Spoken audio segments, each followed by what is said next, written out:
Hey everybody, this is Perch, and we're a few weeks away from Why the Last Man, Y, the letter Y, the Last Man, the TV adaptation being done, I believe, on Hulu, and it's going to be streaming there. And I've been looking forward to this. Why the Last Man's one of my favorite comics. It's not a limited series because I believe it's 60 issues long, so you can't exactly call that a limited series. But it was a series that had a ending in mind, meaning I don't think it was ever intended to be this thing that was going to go on forever. It was a comic book that had a story to tell, and it told it. And I have some different kind of feelings on the end, and that's probably a video for another time. But I think generally it's a fun series. It explores some different things. It's that post-apocalyptic kind of world with some adventure elements and everything else. And it plays up this trope of what if there was only one man left on Earth? And in the 70s, that as a science fiction theme was really designed to be like almost a male fantasy. Like all the women suddenly get just super attractive and horny, and they just be chasing after this guy's dick forever. And that was there were a few little cartoons and shows and other things kind of with that theme on it. Yes, even cartoons. That was a popular, like, what if all the women were after only one man and that man was you? But the Why the Last Man, so there's a big controversy about this. And I'll admit, it wasn't the way I thought it would go. But this comic began in 2002. It was a Vertigo series back when Vertigo actually used to publish good stuff. It's by Brian K. Vaughan and Pia Guerrera. And it's, a man and woman comic creator team. And like I mentioned, 60 issues. It really follows this main character, Yorick Brown, and he has a monkey for reasons that are, kind of silly, but it's okay. And basically, the theme of this comic is that it opens up and all living mammals with the Y chromosome, including embryos and sperm, everything, simultaneously die all at once. And society is immediately is plunged into chaos. Now, if you have guessed where the controversy of Why the Last Man is going, the clue is in that letter, why. But we'll get there in a second. So the comic basically tells of the world kind of falling apart and then slowly getting rebuilt. Which, I mean, who knows what would actually happen if in effect half of the population suddenly died, and if half that population was necessary on some level for breeding. That would be a disaster. Many people would believe the end of the world was near, basically. So I guess I'll hop right into it. There's been kind of three controversies that have come up over this show. And one of the reasons I love this is the fact that it does annoy people on multiple different sides and multiple different fronts. So the one I thought more people would be irritated about is that this comic really does focus on women needing to rebuild the world, and that all men die. And I was expecting some people to come in here and go, oh, it's a fantasy of the modern comic writers, or all the men die, and kind of that's kind of outraged male perspective. Well, there's not much of that. As it turns out, most of that audience seems to either be ignoring it completely or just doesn't seem to care. But there's a different large outrages. The first being that when the trailer dropped, a lot of people came in there and immediately accused the series of sexism. Why? All the men are dying. Why? Well, because the trailer depicts the moment where half the population on the planet dies as being a disaster, as opposed to wonderful. Now, if your head is spinning a little bit, I mean, yeah, so just practically, I'd just like to point out, whether it's half the women disappearing or half the men disappearing, or just Thanos style, half of random people disappearing, planes would be just dropping out of the sky. There would be chaos everywhere. Cars that suddenly had drivers speeding down the road at 60 miles an hour would go plummeting off of it. I mean, it would just be a mess, an absolute and utter mess, which is what the trailer depicts. Of things just went all to hell, and institutional knowledge that was in certain people's heads and is now gone is a struggle. Like, hey, we need to figure out, who can run the power plants. Can a woman run the power plants? Sure, but where are those women? Let's find them. They're out there, and it might be hard to find them when planes and cars are literally dropping out of the sky and ramming into buildings, and the entire world is plunged into an absolute disaster. And that's what the comic, I think, does a really good job of exploring, especially for the first third of it, of everything is a mess. And on top of that, that kind of looming knowledge that, hey, we may be done as a civilization because we can't breed anymore. And I guess that sets up the one I didn't see coming. And in fairness, I probably should have. But the other outrage, which is this show is transphobic. How?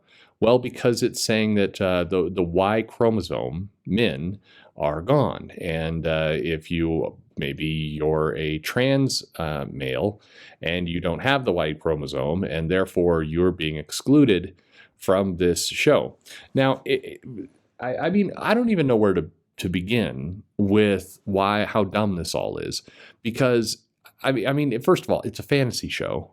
Second, I mean, are we going to have to? And by the way, the show almost it leaned into it to some extent, because in the TV adaptation, they're already talking about they're having to specify that the only surviving male and then cisgender male Yorick, and it's like, what are you even doing? It's a show about people crash. I mean, it's a bizarre bit of requirements and things that now have to be baked into every single TV show and science fiction concept, to the point where who would want to make art in this environment? I mean, again, nobody in their right mind would want to make art in this environment.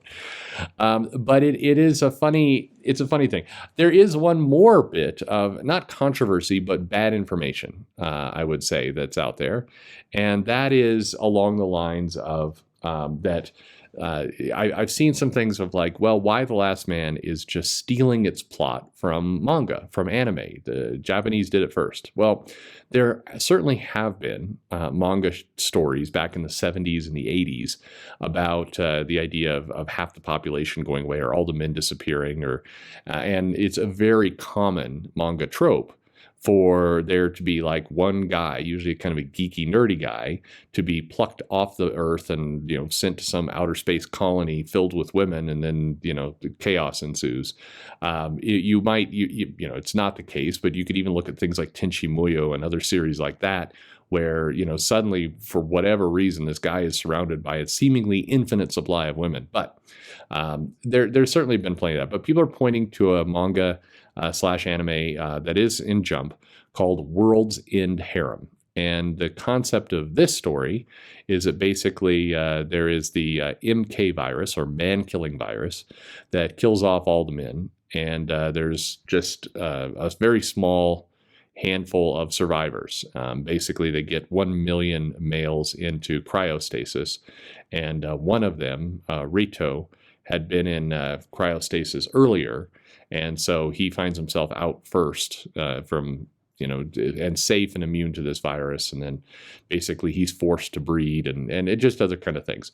So, it's not really my cup of tea. I don't, this series is a little bit more, I don't know. I think Why the Last Man does a much better job of exploring this kind of stuff. But again, just facts being facts. This series began in 2016. Why the Last Man began in 2002. So Why the Last Man definitely came first. Again, the whole concept has been done before, but there's a lot of people out there making claims that the whole series is a ripoff of this this manga here of World's End Harem, and that's just that's off by 14 years. It's off. So dates are dates. Anyway, if you haven't read the comic, I'd check it out. I think the comic is good. It does do a lot of things. The funny thing about it is that it doesn't really spare anyone. It takes a look at all kinds of bad behavior on all different fronts and all different ideologies, and it does a good job of tipping the ideologies, because the current kind of concept of liberal and conservative and Democrat, Republican, it wouldn't matter. like the comic does a pretty good job in the first 12 issues of showing how all that stuff goes away because you've lost half the population. You may have no survival chance in the future, and there'd be fatalistic tribes that form. You have all kinds of stuff, and I think it does a reasonable job. I enjoy it. Pia Guerrera, she's a great artist. I think it's one of this is back in those wonderful times when comics used to keep the same artist by and large for the entire thing. So anyway, it's a good series. If you're hearing people talk about it as some kind of feminist fantasy, it's not. The women do not come across as the world is great. Part of the reaction to the trailer that Hulu posted was all these people saying, if all the men were gone, then life would be great. And these people are clearly idiots because they're not understanding this thing. And the whole transphobia aspect of this is it's so bafflingly ludicrous. You don't even know where to begin with it. But Why the Last Man? Go check it out. It's a good series. I'll talk more about it in the future. I think it's just it's one of those kind of things out there. This was when Vertigo was publishing some titles in the early 2000s that I think were really good, and they got memory hold a little bit from people who were kind of all about Sandman in the 10 years earlier, and they kind of forgot some of these series. So I think it's good stuff. Anyway, hey, check it out. And did you check this out? Have you seen it before? What do you think? Thanks for listening.